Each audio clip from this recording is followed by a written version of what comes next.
Rapper Young Thug has been stuck in a trial that has to be one of the craziest court cases in hip-hop history. The drama began when Young Thug was arrested and accused of leading the violent street gang YSL. Since then, the trial has been a roller coaster of events, from a witness sleeping during his own testimony to Lil Woody refusing to answer basic questions like his age on the stand. What number and years are you? I plead the fifth. But the moment that has everyone talking is Young Thug's insane reaction to his prison sentence. Keep watching as we uncover everything about the case and why Young Thug might not be leaving jail anytime soon. Young Thug's indictment. Free Thug, mistrial! Free Thug, mistrial!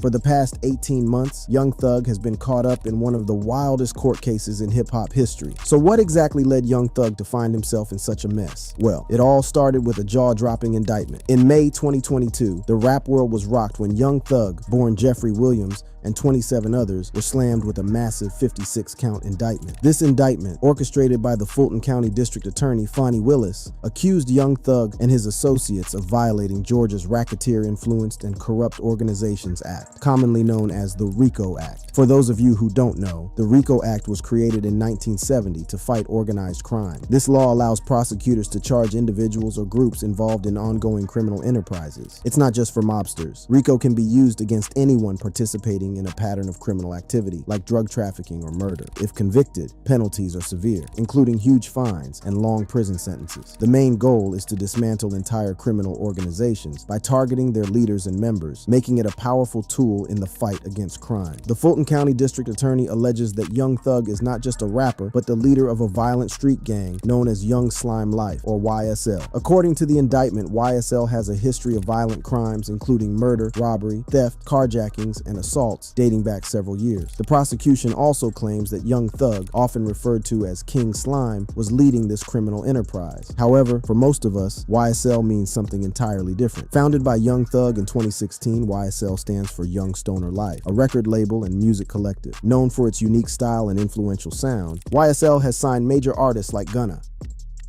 and Strick, making waves in the hip-hop scene. Despite this, prosecutors claim that YSL is affiliated with the notorious Bloods gang. The Bloods are one of the most infamous street gangs in America. They emerged in South Central Los Angeles in the early 1970s, when smaller gangs like the Brims, Bounty Hunters, and the Pirates united to protect their neighborhoods from the Crips, another expanding gang. Despite being outnumbered, the Bloods quickly gained a reputation for their violent and ruthless tactics. Their brutal initiation process, known as jumping in, required new members to prove themselves through acts of violence. In the 1980s, the crack cocaine epidemic allowed the Bloods to expand their operations and increase their wealth. They became deeply involved in the drug trade, which brought significant profits and extended their influence beyond Los Angeles. The Bloods' activities spread to other major cities, including New York, where the United Blood Nation was established in Rikers Island Prison, solidifying their presence on both coasts. Today, the Bloods are still one of the most powerful and violent street gangs in the U.S., engaging in various criminal activities. According to prosecutors, this notorious gang is the one Young Thug is allegedly connected to, and they claim to have solid proof.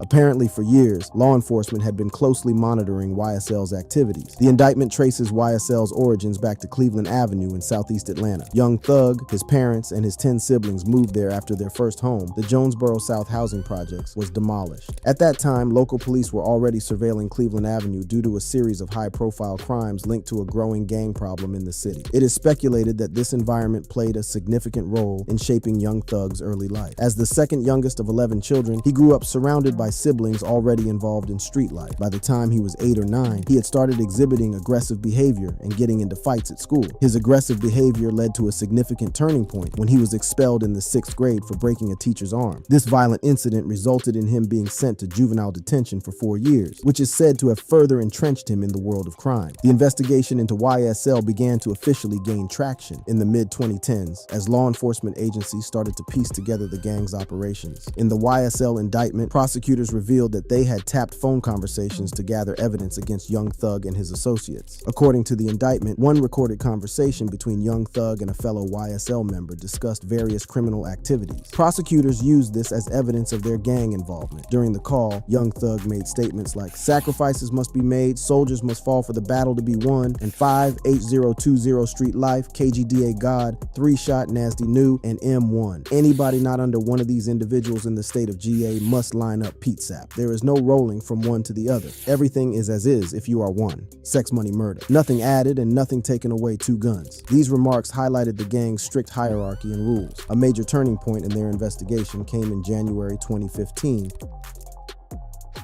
A rival gang member. Thomas was killed in a drive-by shooting. Investigators quickly linked this murder to YSL. They found that Young Thug had rented the car used in the shooting, which prosecutors argue shows his involvement in the gang's violent activities. Authorities claimed that Young Thug ordered the hit and provided the weapons used in the attack. In the years following Thomas's murder, authorities continued to keep a close watch on YSL's activities. The indictment listed a series of overt acts that prosecutors said furthered the criminal conspiracy. So, what are overt acts? Think of them as specific actions showing someone's involvement in a bigger plan. In this case, Young Thug's involvement in YSL's criminal activities. These actions aren't separate charges, but pieces of evidence linking the defendants to the overall conspiracy. These acts included threats, drug distribution, and violent crimes. One incident involved Young Thug allegedly threatening to kill a man at a shopping mall, demonstrating his involvement in the gang's activities. Prosecutors also pointed to Young Thug's song "You" as evidence, citing lyrics that describe violent actions and reinforced the gang's image. The indictment named 28 individuals associated with YSL, including several high-profile figures in the rap industry. Among them was Gunna, real name Sergio Kitchens, who was indicted on a single count of violating the RICO Act. Gunna, like Young Thug, had achieved significant success in the music industry, and his involvement in the case added another layer of complexity. Another key figure in the indictment was Yak Gotti, real name Diamante Kendrick. Yak Gotti was one of 5 individuals accused of the murder of Donovan Thomas Jr. The indictment alleged that these individuals were involved in planning and executing the murder, which was seen as a pivotal event in the gang's activities. The charges against Yak Gotti and his co-defendants were severe, carrying the potential for lengthy prison sentences. The indictment also included charges related to the attempted murder of rapper YFN Lucci. In February 2022, YFN Lucci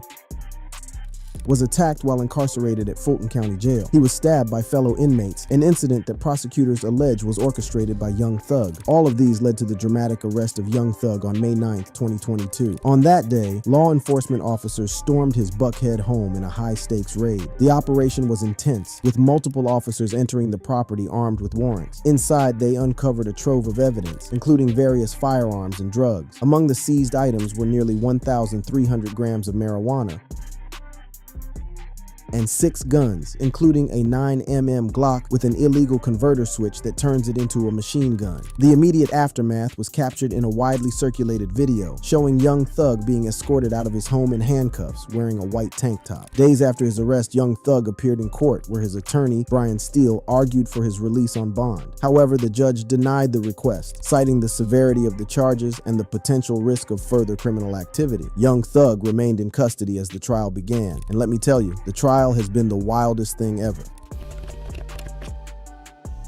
That was Young Thug, smiling and grooving to one of his own tracks being used as evidence right there in the courtroom. And that's just a taste of how wild this trial has been. The first major twist in Young Thug's trial was the chaotic jury selection process, which set the stage for an unpredictable legal battle. This process dragged on for over 10 months, making it one of the longest in Georgia's judicial history. Typically, jury selection for most trials lasts only a few weeks, with complex cases taking a bit longer. On average, jury selection for high-profile cases might extend to 1 or 2 months, but Young Thug's case far exceeded this norm. One big reason for this was Young Thug's fame. The court had to call in over 1,000 potential jurors to find a fair and unbiased group. Each potential juror was asked detailed questions about their knowledge of the case, their opinions on gang activities, and if they could stay impartial. Both the defense and prosecution were concerned that jurors might be influenced by Young Thug's celebrity status or the high-profile nature of the charges. They needed people who could look at the evidence objectively, which took a long time to find. Additionally, the RICO charges in the case required jurors who could understand complex legal concepts. The prosecution needed to prove a pattern of criminal activity connected to a broader criminal enterprise. This meant they needed jurors who could understand detailed evidence and legal issues, which also added to the time. Also, the trial was expected to last between 3 to 6 months, which many potential jurors found difficult to commit to, especially with the low $25 per day compensation. Many cited financial hardships, personal obligations, and the disruption such a long trial turmoil would cause in their lives, making it hard for them to participate. But the drama didn't end there. One of the most sensational moments came when Judge Ural Glanville, the presiding judge, ruled that lyrics from Young Thug's songs could be used as evidence against him and his co-defendant. Prosecutors argued that these lyrics provided insight into the alleged criminal activities of Young Thug and his associates, helping to establish a pattern of behavior linked to the RICO charges. Young Thug's defense team, led by attorney Brian Steele, strongly opposed this decision. Steele contended that using rap lyrics as evidence was an attack on free speech, arguing that the lyrics were a form of artistic expression, not literal admissions of criminal activity. He emphasized that targeting creative expression in this way could set a dangerous precedent. Despite hours of deliberation and arguments from the defense, Judge Glanville determined that the lyrics were not protected by the First Amendment in this context. He admitted 17 sets of lyrics into evidence, with the prosecution maintaining that they offered crucial insights into the alleged criminal activities of YSL. Judge Glanville clarified,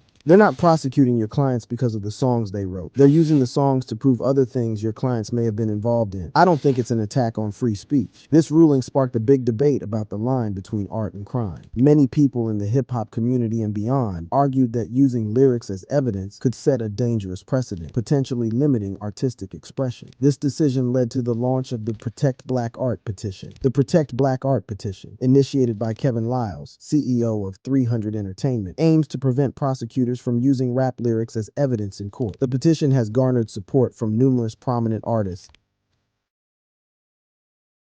who argue that this practice unfairly targets black artists and stifles their creative expression. The movement calls for legislative changes to protect artistic freedom and ensure that creative works are not misused in legal proceedings. Despite this, the prosecution maintained that the lyrics were a crucial piece of the puzzle, providing context and corroborating other evidence in the case. The trial of Young Thug and his co-defendants officially began on November 27, 2023, but it quickly encountered more unexpected delays. On the third day, a major issue arose when a camera accidentally captured and broadcasted the images of several jurors sitting in the front row. These images were rapidly shared online, including by a popular pop culture podcaster with a large following. This incident caused significant disruption, as it raised concerns about juror privacy and security. In response to this security breach, Judge Ural Glanville halted the trial and called all the attorneys into chambers. The court proceedings were paused for about an hour as they addressed the situation. Judge Glanville then instructed the media to continue recording the audio of the testimony, but to avoid filming certain parts of the courtroom to prevent any further exposure of the jurors. This disruption added to the already complex and lengthy trial proceedings.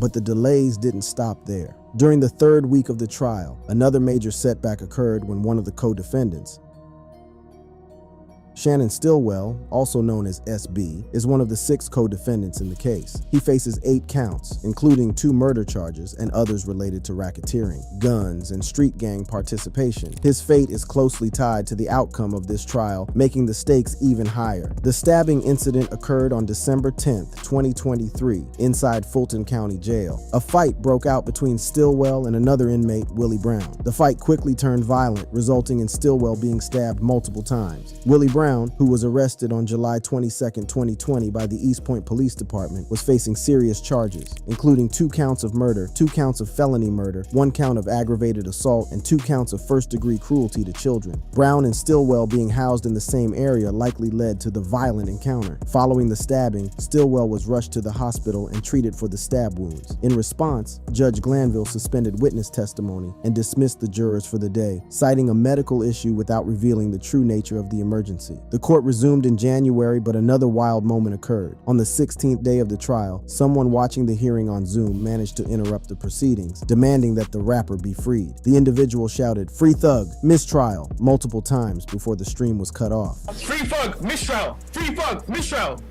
Another shocking moment occurred on January 18, 2023, when Khalif Adams, a co-defendant in Young Thug's case, was involved in an alleged drug exchange with Young Thug during a court hearing. Adams walked across the Fulton County courtroom and appeared to hand something to Young Thug. Deputies quickly intervened and discovered that the item handed over was a Percocet pill. During a search, deputies found additional contraband on Adams, including Percocet, marijuana, tobacco, and other items wrapped in plastic and food seasoning to mask the smell. As a result, Adams faced several new charges, including possession of a Schedule II controlled substance, willful obstruction of law enforcement officers, possession of marijuana less than 1 ounce, and possession of an alcoholic beverage by an inmate. While Young Thug was not charged in connection with this incident, the episode added another layer of complexity and drama to an already high-profile trial. Another delay occurred on May 11, 2023, when Young Thug fell ill during a court proceeding and was briefly hospitalized. Details of his condition were not disclosed due to medical privacy laws, but his attorney expressed concern for his well-being. "I know he's had some difficulty of a similar sort at the Cobb County Jail a few months ago,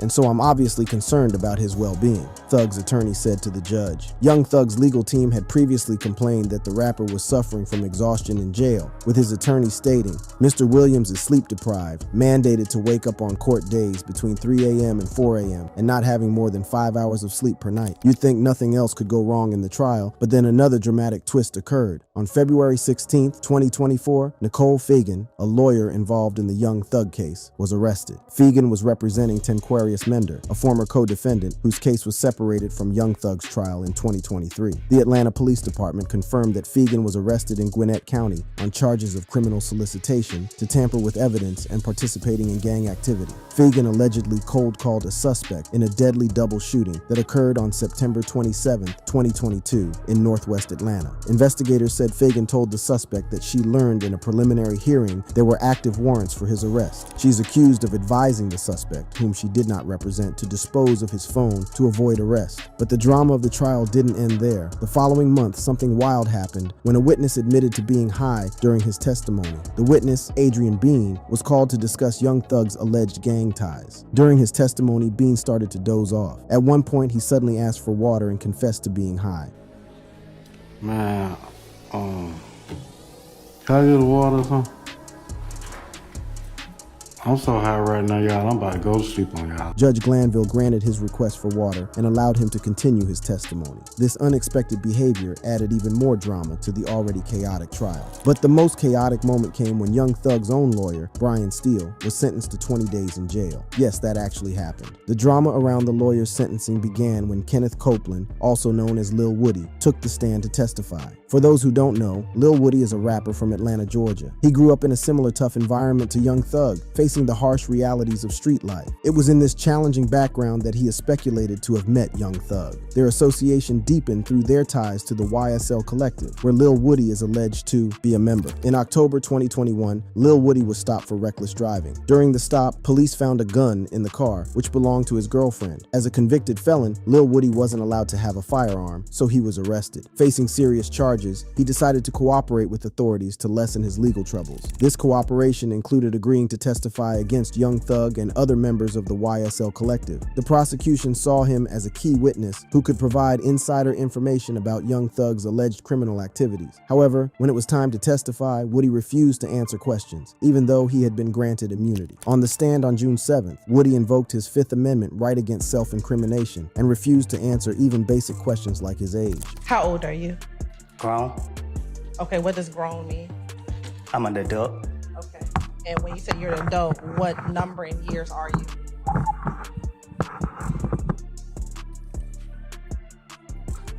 I plead the fifth. This refusal led to Woody being arrested and spending the weekend in jail. During this period, Brian Steele, Young Thug's lawyer, learned about an alleged private meeting involving Copeland, prosecutors, and the judge. Steele claimed that during this meeting, Lil Woody might have been coerced or intimidated before his testimony. He argued that one of the prosecutors had reminded Lil Woody that he could be held in custody until all 26 defendants in the YSL case had gone through trial. Steele argued that this amounted to coercion, witness intimidation, and ex parte communication, which are communications between a judge and one party without the other party being present. The implications of these allegations are huge, and the judge was not happy about it. Judge Glanville demanded that Steele reveal his source of information about the meeting. The lawyer refused. This refusal to comply with the judge's request led to a dramatic face-off. I tell you what, I'm going to give you 5 minutes. If you don't tell me Don't who have it is, to. if you don't tell me who it is, I'm going to put you in, I'm going to put you in contempt because that is not attorney-client privilege. The situation reached its peak when Judge Glanville held Steele in contempt and ordered him to be taken into custody immediately. I'm going to order that you be taken into custody, incarcerated at the Fulton County Jail for no more than 20 days for this contempt.